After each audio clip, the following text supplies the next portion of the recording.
Сәлеметсіңдер ме, оқушылар? 9-шы сабақтың тақырыбы.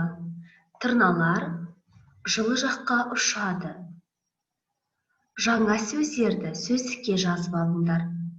Тырна, журавль, шығарып салу, проводить, провожать, ұшады, летает.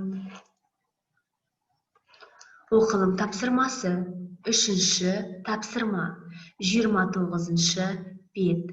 Мәтінді оқы. Бүгін демалыс. Күн бұлтты. Мен далаға шықтым. Аспанда тырналар ұшып барады. Анау тырнаның балапаны. Ол үлкен болды. Мен тырналарды жылы жаққа шығарып салдым.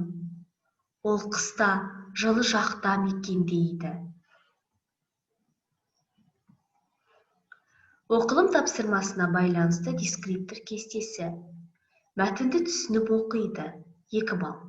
Мәтінді оқу барысында орфоэпиялық нормаларды сақтайды. 3 балл. Жазылым тапсырмасы. 6-шы тапсырма. 30-шы бет. Көп нүктенің орнына жақшаның ішінен тиісті қосымшаны қойып жаз. Үлгі. Күз.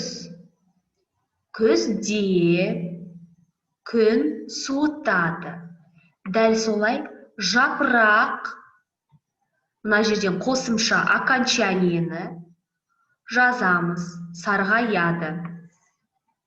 Құстар ұшып кете. Қандай окончание, қандай қосымша болады? Құстар адамның дос.